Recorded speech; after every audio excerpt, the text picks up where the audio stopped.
Commence donc aujourd'hui la discussion du texte dans l'hémicycle de notre Assemblée et il est désormais temps que les représentants de la nation que nous sommes remplissent le rôle de législateur pour lequel nous avons reçu mandat du peuple français. Comme je l'avais annoncé, nous allons utiliser tous les moyens à notre disposition pour que ce texte ne soit pas voté en l'état. Cela va commencer dès cet après-midi par 2 votes extrêmement importants et surtout révélateurs pour l'ensemble des groupes. Tout d'abord, nous allons voter une motion de rejet. Si celle que nous avions déposée n'a pas été tirée au sort, c'est avec conviction, portée par l'opposition massive des Français à ce texte, et bien sûr sans sectarisme, que nous voterons celle de la NUPES. Comme la Première ministre a expliqué que le report de l'âge de départ de 2 ans n'était pas négociable et qu'aucune mesure ne pourra contrebalancer l'injustice et le caractère antisocial de cette mesure, il n'y a donc plus de discussion possible et nous devons donc rejeter ce texte. Si cette motion n'était pas adoptée, nous discuterons ensuite une motion référendaire. Celle-ci, le sort nous a été favorable. Et c'est donc le vice-président de l'Assemblée, Sébastien Chenu, qui défendra cet appel à organiser un référendum. Comme je le dis souvent, ce sujet des retraites représente un réel choix de société. Il n'est donc pas aberrant qu'il soit tranché par référendum. De nature optimiste, j'espère encore qu'une majorité de députés va voter cette motion, à commencer par ceux de la NUPES, qui devraient faire leur les paroles de Jean-Luc Mélenchon, je cite, « Je mets au défi les autres partis qui se disent d'opposition d'adopter la motion référendaire ». Si aucune de ces motions n'est votée, nous entamerons l'examen de ce texte avec la même volonté, celle de montrer son inutilité et son injustice.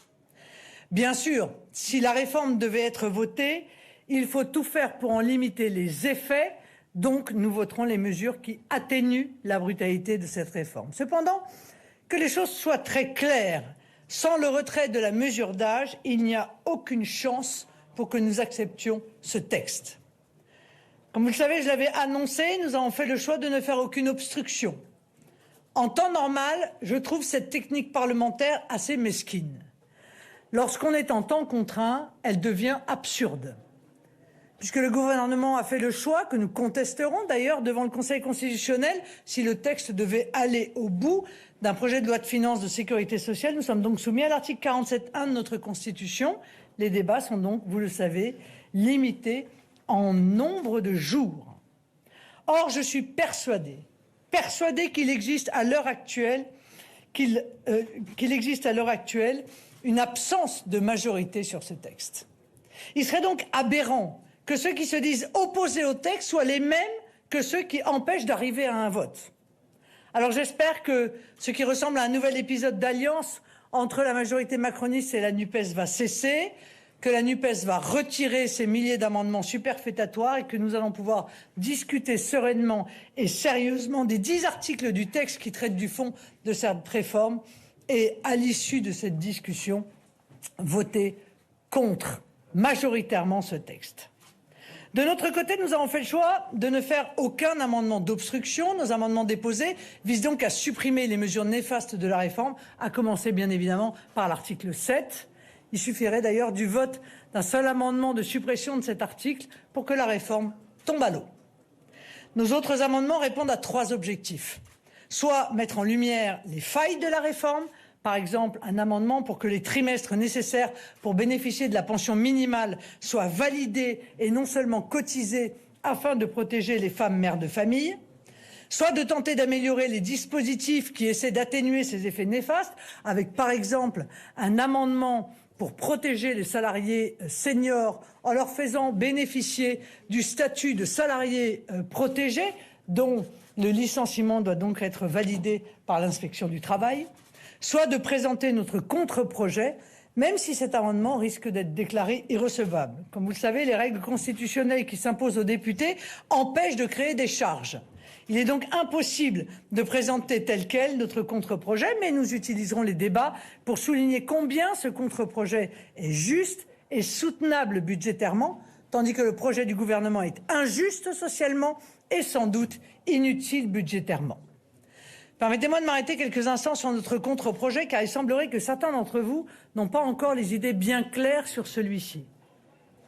Le projet de réforme des retraites que j'ai porté durant la campagne présidentielle et que je continue de défendre vise à simplifier le dispositif et surtout à le rendre plus juste. Dans mon contre-projet, l'âge de départ à la retraite et le nombre d'annuités nécessaires pour bénéficier d'un taux plein dépendent de l'âge d'entrée sur le marché du travail. Plus vous avez travaillé tôt, plus vous partez tôt et moins vous avez besoin d'annuités. Il me semblait que c'était assez simple, mais manifestement, ça ne l'est pas, semble-t-il, tant que cela, puisque certains font mine de ne pas avoir encore compris. Ainsi, pour ceux qui ont travaillé avant 20 ans, l'âge de départ sera 60 ans avec 160 trimestres, soit 40 annuités. Pour ceux qui ont commencé à travailler entre 20 et 24 ans et demi, l'âge de départ progressif sera entre 60 et 62 ans et le nombre de trimestres de cotisation, lui aussi progressif, de 160 à 168, donc de 40 à 42 annuités.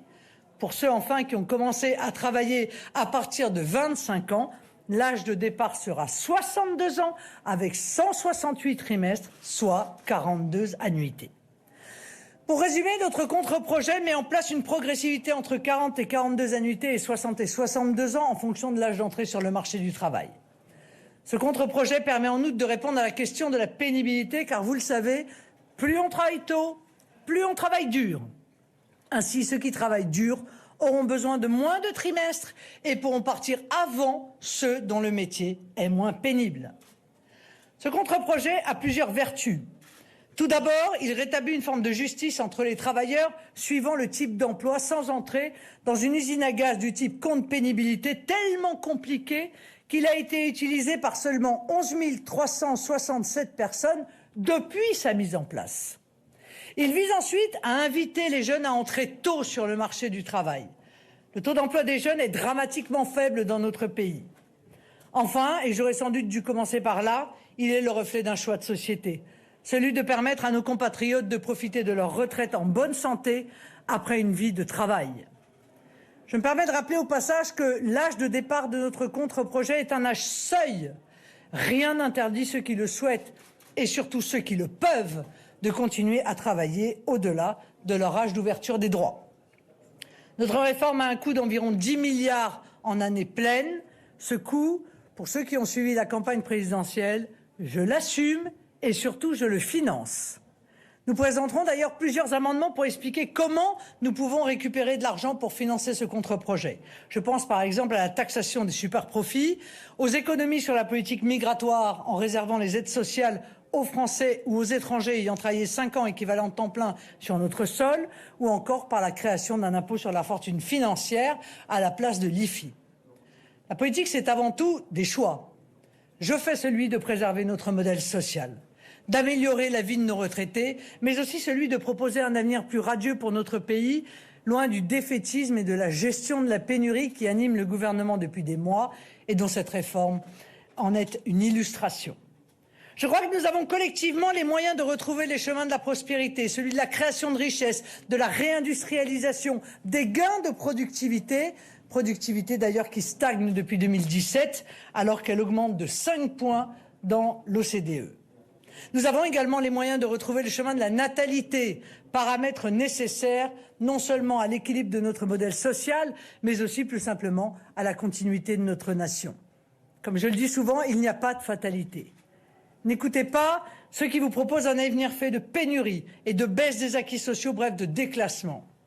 N'écoutez pas non plus ceux qui pensent qu'en faisant la guerre des riches contre les pauvres, qu'en créant des impôts ou qu'en défendant le droit à la paresse, l'avenir sera meilleur.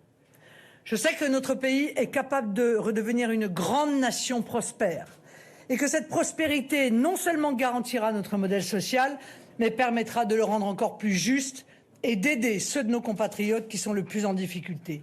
C'est tout cela que nous allons proposer durant les jours de débat qui s'ouvrent aujourd'hui. Nous allons nous opposer de la manière la plus ferme à ce projet de casse sociale, tout en proposant notre projet de justice sociale dont la France a besoin et que les Français attendent.